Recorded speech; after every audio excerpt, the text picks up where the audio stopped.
talk about to us. So health warning for everybody that this item is recorded, and if you wish to leave the meeting, don't wish to be recorded, please leave the meeting.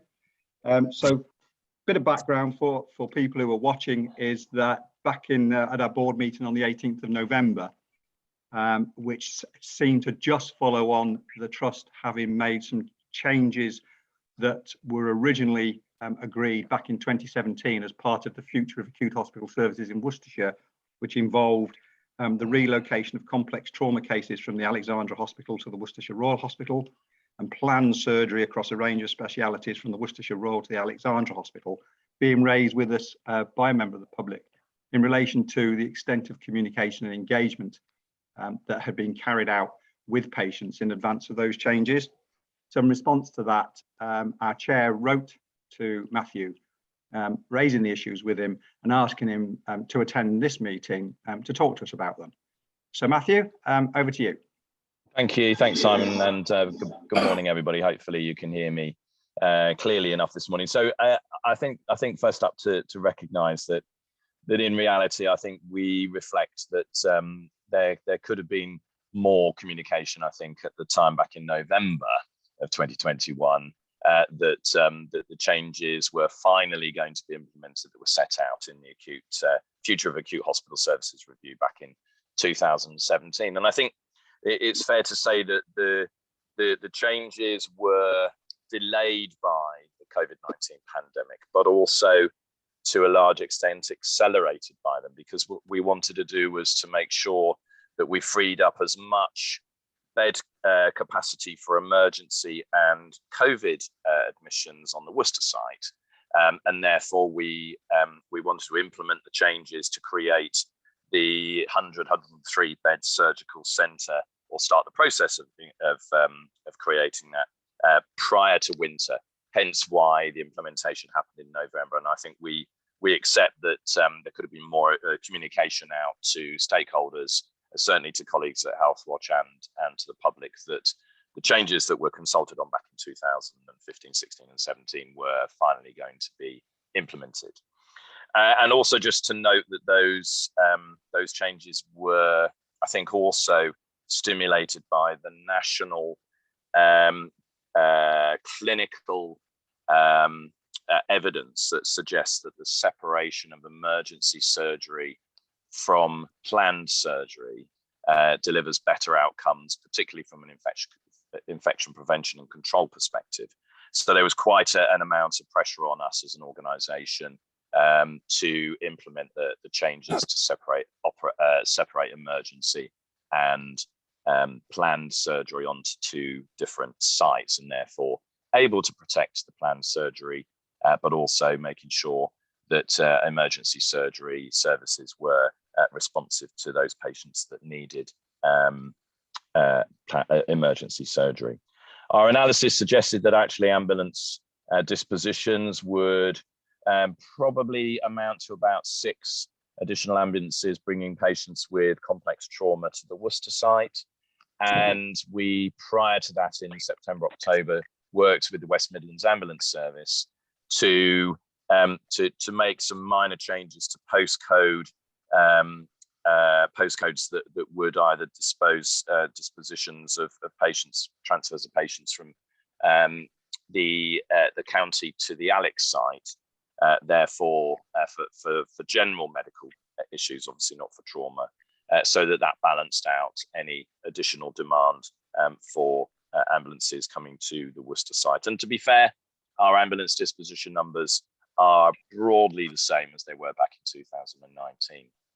Now, Simon, there were 2 particular questions I know you that you posed that were concerns, I know, during the consultation on the overall acute services review changes, and those related to transport and access, which was recommendation 8, and also communication and education, which was recommendation 9.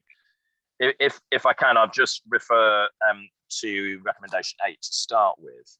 And I think there was a specific concern, which I completely understand, about transport and particularly car parking arrangements, and a request for us as an organisation to review outpatient and other activity on the site in order to make sure that we had appropriate car parking available on the Worcester site and the Alex site once these changes have been implemented. And of course, hopefully colleagues will know that and may have experienced this as a consequence of reducing the footfall in our hospitals. We've moved quite a lot of our outpatient consultations, particularly follow-up consultations, to either telephone or video link. And even last week, of the 9,070 outpatient appointments across our hospital, 2,170 of them were conducted by telephone or video link. So that in itself has led to quite a reduction in footfall into our hospitals, which we anticipate will continue once the COVID wave four of the COVID pandemic settles. And because our patient feedback so far in many of our services have been very positive. Now, talking to our clinicians, they want to continue doing face-to-face appointments where clinically they feel they need to see the patients. And I think that's certainly appropriate. But as I said, I think we'll continue with probably about 25 to 30% of our former volumes of outpatient appointments and attendances being conducted remotely via telephone and by video link. I think the second thing to say in terms of car parking is obviously car parking demand is a problem for probably most hospitals. Over the course of the last 2 years, car parking has been free for patients and for staff, and we continue with that across the next few months, and we'll review that in April. But one of the things that we will be looking to do is to make sure we balance the car parking spaces for patients and visitors with staff demands as well. And certainly on the Worcester site, we've increased the car parking provision by about 500 spaces just in the last year. And Simon, I think, and Joe, there was also a query about patient transport.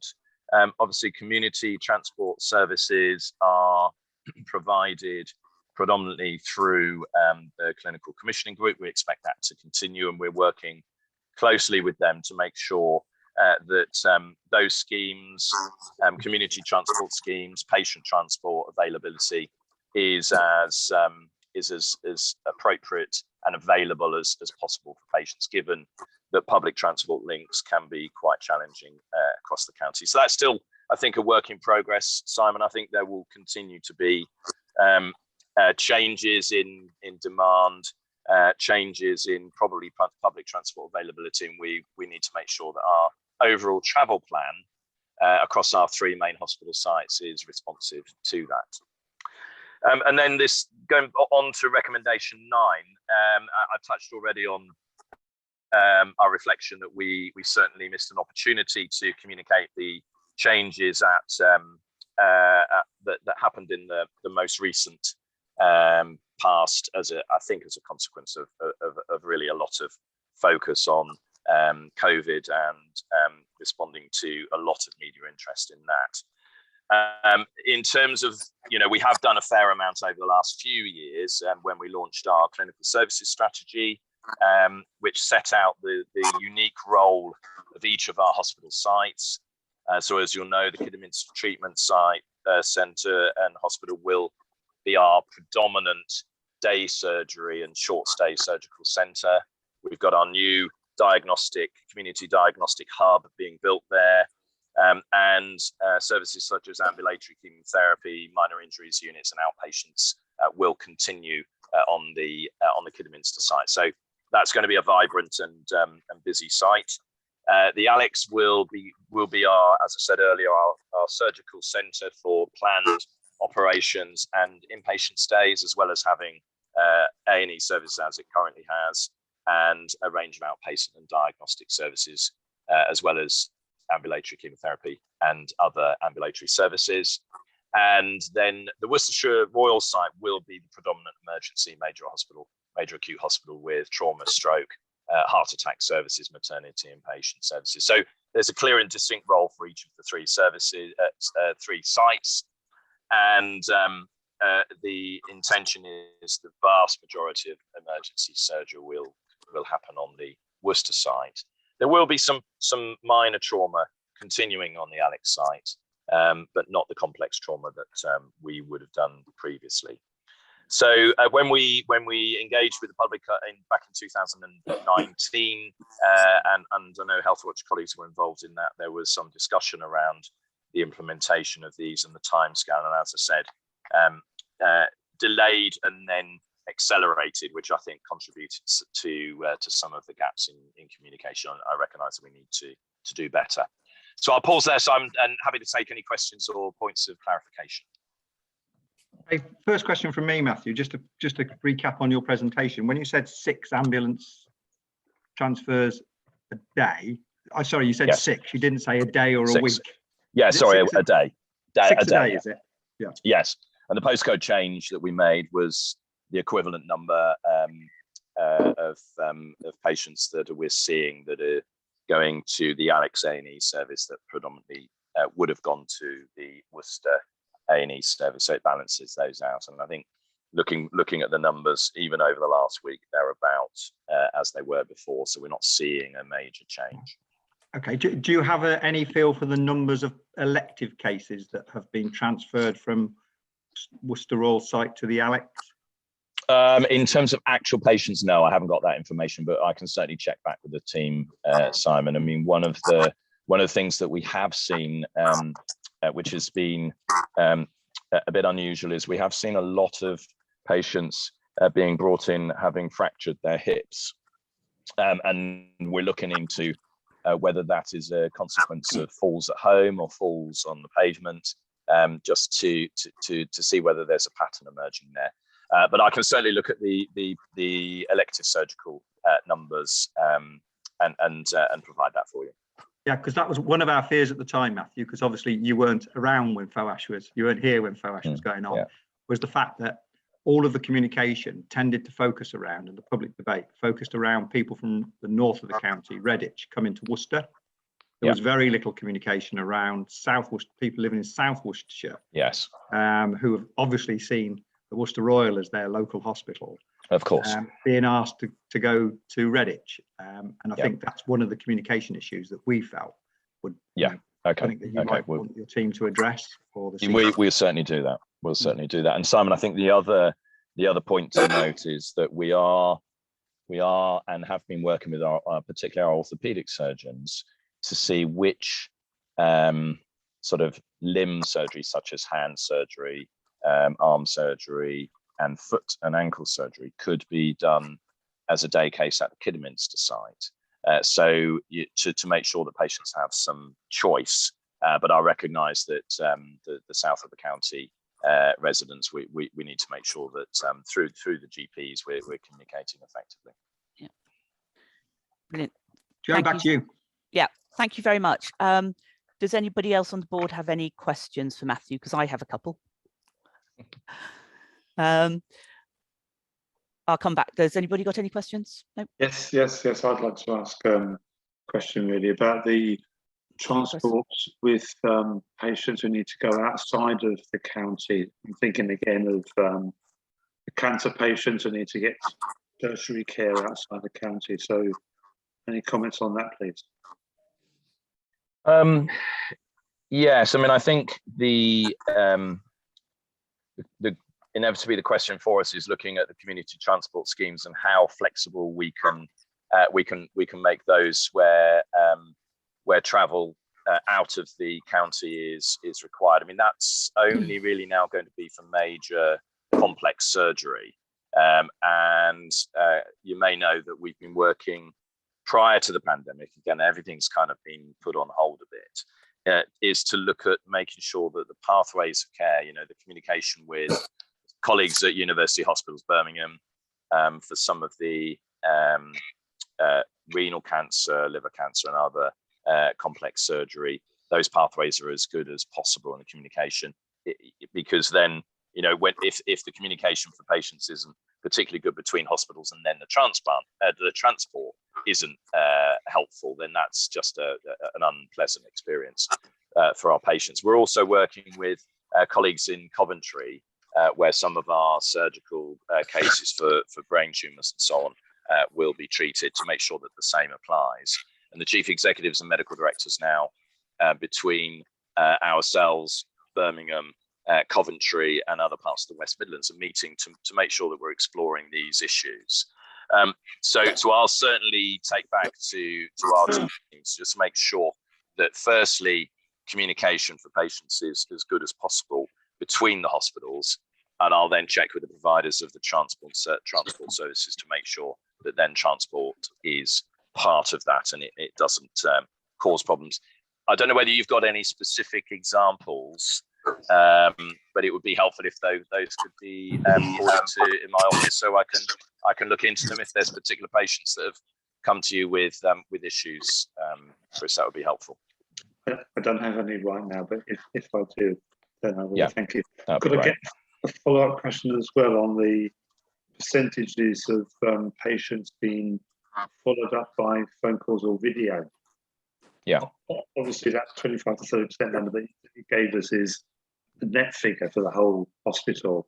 And I wondered if that could be broken down into clinical areas, just to get and the specialties. Yeah, because obviously, again, I come at it from the cancer point of view. My own personal last 2 or 3 follow-ups have been over the phone, which has been fine. I understand that.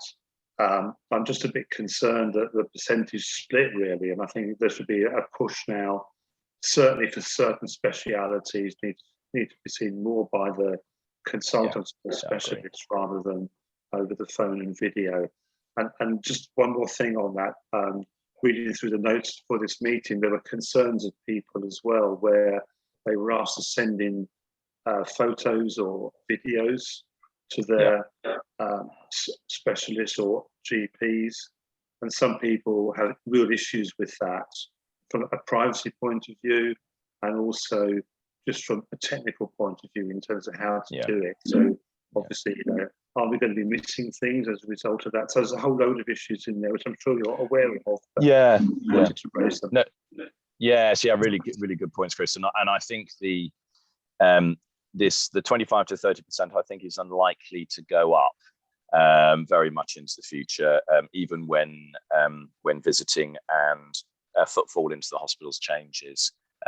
Because talking to, if I was talking to the clinical director for oncology and hematology on Monday, Juliet Mills, and her reflections are that for many of their patients, a telephone follow-up is good, but for many, particularly early on in their treatment, face-to-face is essential. And obviously the other component of this is clinical nurse specialists and the nursing support to patients is also part of that. And we'll be looking at how we make sure that follow-ups from the nursing team are face-to-face. So the numbers I gave you were just consultant outpatient follow-up numbers.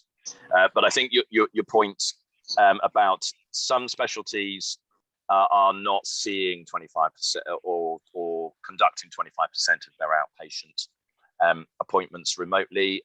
Some of them are actually seeing the vast majority of patients, because their clinical view is that they need to be seeing the patients face to face and making sure they're able to examine them and make judgments on that. So I think certainly we've got this by specialty data, and just to reassure you, Chris, the clinicians are in control of who they see remotely and who they don't, who they see face to face and who they don't, so that they're making the right clinical judgments about the patients that they should be seeing. Obviously, there's some choice for patients, but I think predominantly our consultant staff would want to be making sure that the clinical safety and the appropriate care and outcomes are as good as possible, and therefore they'll make those judgments based on good clinical judgment. I think the second part of your I've forgotten the second part of the question. Remind me of the second part of your question. Yeah, we talked about by specialty. It was about some patients being concerned about sending in videos. And privacy. I think we I think we, like many hospitals, are learning how to do large volumes of remote consultations and make them as effective as possible. I think if you've had some concerns about people feeling, I can certainly understand the technological side of it, but also from a GDPR perspective, we'll need to be clear with people how their photos and other data will be used thereafter. If we're not quite getting that right, I'll certainly check back with our teams to just make sure that we're getting that right for people, because that's the last thing we want people to be concerned about, when the whole point, I think, of sending in photos and perhaps videos of mobility and so on is intended to help recovery or help the treatment rather than cause anxiety. So thanks for raising that point. Really helpful. Thank you. Thanks, Matthew. Yeah, that came up. We've got a digital access report, which is coming on later on the agenda, and it's one of the issues that was raised by people. Great. More Okay, around Jay. GPs, because that's where most people see their doctors, interact with the health services. Yeah. I had a question. One of the reasons for doing this was it to increase theatre efficiency and utilisation, and has it worked? I think to be fair, Joe, yes, in some specialties. In others, we're just trying to make sure that the scheduling of the right patients into the operating theatres is as smooth as possible. You know, it isn't a sort of a case of, you know, four hip replacements.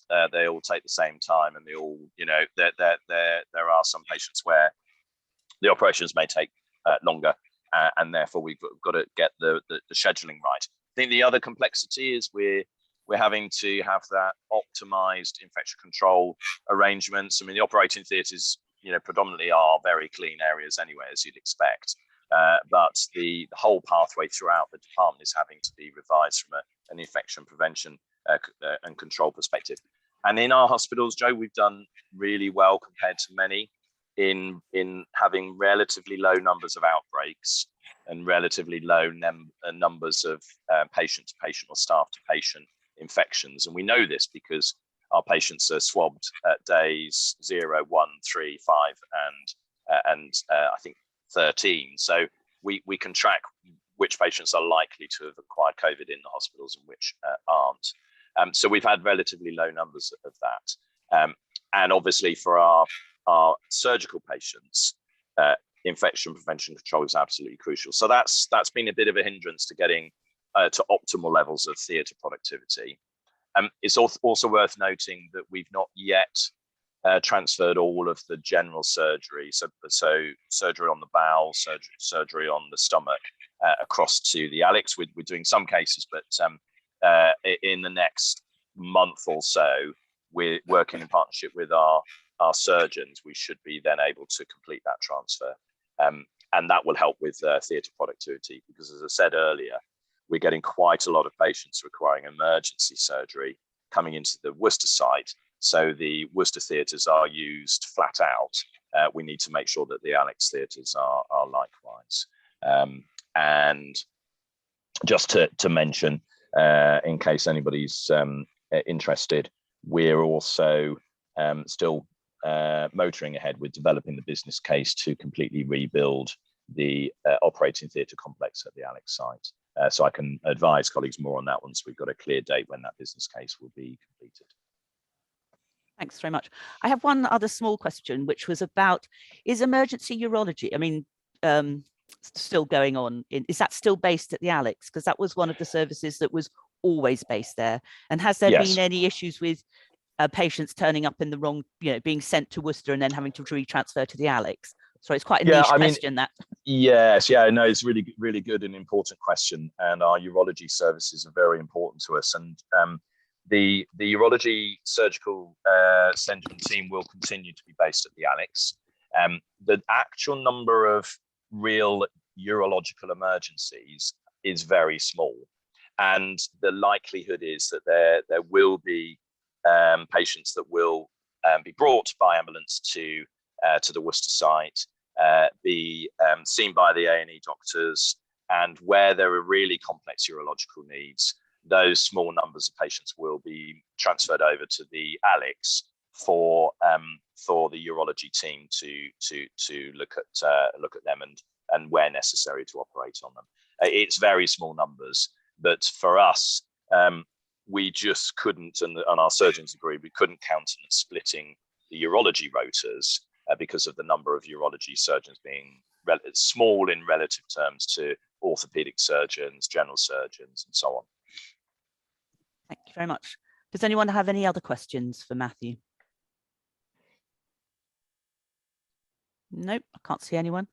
Joe, What? Joe, Yes, just, Simon. just before you let Matthew go, Yes. and I couldn't let the opportunity pass, Matthew, to just ask you about the garden suite again, the chemotherapy unit that was temporarily transferred from Redditch to Kidderminster, because it's big in our post bag. Yes. Yeah, and we know there's a lot of meetings I go to where there is anybody from the north of the county. They always ask about it. So could you just give us a latest update? Yeah, it's a really good question, Simon. So, and I know this is an important issue for people.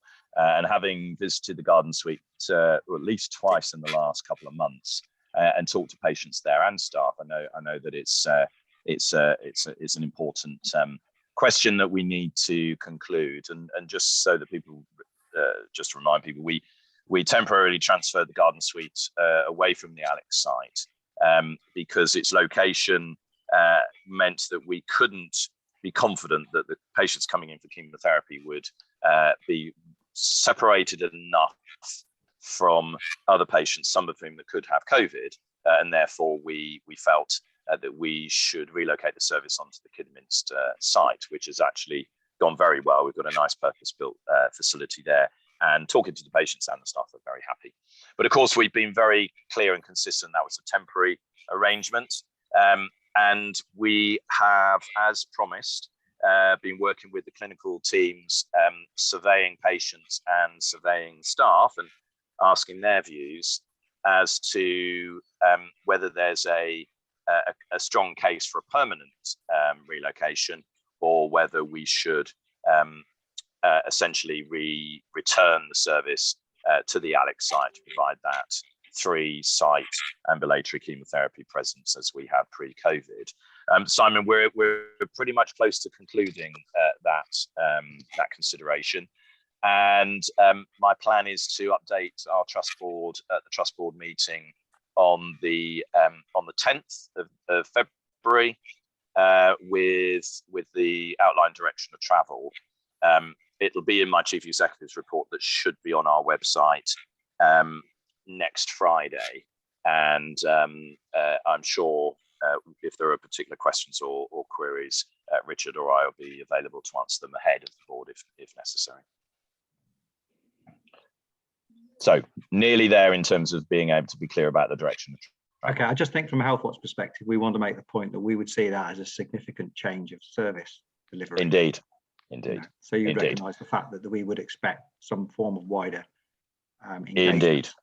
Indeed, and we've advisedly wider engagement. Yes, with yeah. the community about. Absolutely, Simon. And as I said, I think we've been very clear with our teams that we need to understand if there is a clinical case for change. We are committed to make sure we talk to patients. We're committed to talk to our staff as well.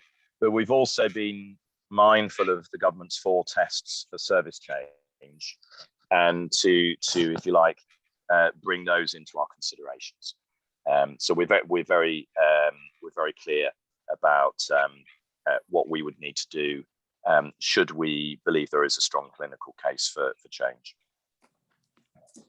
So only about a week and a bit, and we'll be able to be clear about what we think is the right step forward. Thank you very much. I do have a hand up. Dave Haslam. Yeah, David from I'm from Evesham. Could I take the opportunity, as Matthew's here, of asking, are there any plans for long-term redevelopment of Evesham Hospital? That's been talked about in the past. We thought things were going to be happening, and then it all went quiet, as it were. And what kind of future for Evesham do you see in the medium to longer term?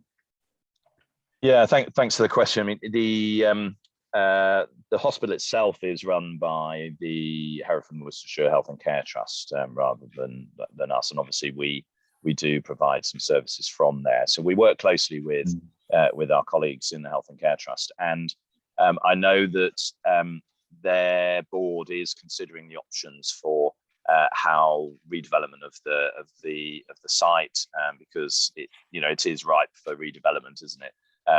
Having visited there a couple of times, so I think there are some active considerations for what approach to take with regard to Evesham Hospital, and I suspect the board there will be wanting to look into that over the course of the next few months, because I suspect they've been very much focused on their responsibilities to look after COVID patients in the community. But what has been clear, and it's very clear to us at the moment, that the community beds across the county are absolutely essential at the moment, because we have at any one time in our acute hospital beds quite a large number of people requiring either community rehabilitation or care in a community bedded facility. And so I know that the Health and Care Trust are really thinking quite seriously about the role of community beds, and therefore the role of those places like the Evesham site that provide them. So I don't know the specific detail, I'm afraid, but I know that Sarah Dugan and Mark Yates, as the Chief Executive and Chair of the Health and Care Trust, are very mindful of the need to set out a clear strategy for each of their community sites. Thank you. Thank you, Matthew. I think I've got one final question from Gaynor Pritchard. Hi. Okay. I'm the founder and trustee of a charity Behind the Smile, and we run support groups for people with mental health issues, and a lot of our comments, and not just from our group, that have been on a carers meeting recently, and people are gradually stopping phoning the crisis team anymore because of the response is well, shall I say not helpful then, for a better word. And actually, Gaynor, I think this is probably outside Matthew's remit, because that's mental health services, isn't it? And that's run by the Health and Care Trust, not the Acute Hospital Trust. Right. The same later as well. Yeah, so it will come up later, if that's all right, but it's not really Matthew's area of expertise. Well, his remit really, but thank you very much. It will come up later on in the agenda. Okay, thank you. Okay, thank you, Matthew. Simon, what do you think? We were going to ask if you wanted to stay on for our and to change the agenda slightly, because we do have the patients' attendance at the Accident and Emergency Departments, Worcestershire, but it's only the headline findings, and the report is on our website. And I know you're not in quite your usual situation for. Yes, I mean, I don't know whether you'd be looking for a response to any of the points today, or whether you're happy for me and the team to come back and at a further date once we've considered the report. I don't know. How do you want to play it, Jo? Probably later, because this is only literally the key findings. So it's not, we haven't drawn the conclusions and we haven't made recommendations in this, because we've got a little bit more data analysis to do, because it was quite a complicated survey in the end. Okay. Yeah, very good. Happy to receive that once you've concluded it, if that would be helpful. And we're very keen to obviously work very closely with you on this, because as emergency demand goes up and the picture changes, as I suspect it will, we want to be very clear about meeting the needs of the people that come through the doors as very best we can. Thank you very much. Thank you very much, Matthew. Okay, thanks everybody, and keep well. And I've just had my booster for COVID as well as my blood test this morning, so I'll take the opportunity to nudge everybody. If anybody hasn't gone, please do. Thanks. Brilliant. Cheerio now. Speak soon. Bye. Bye.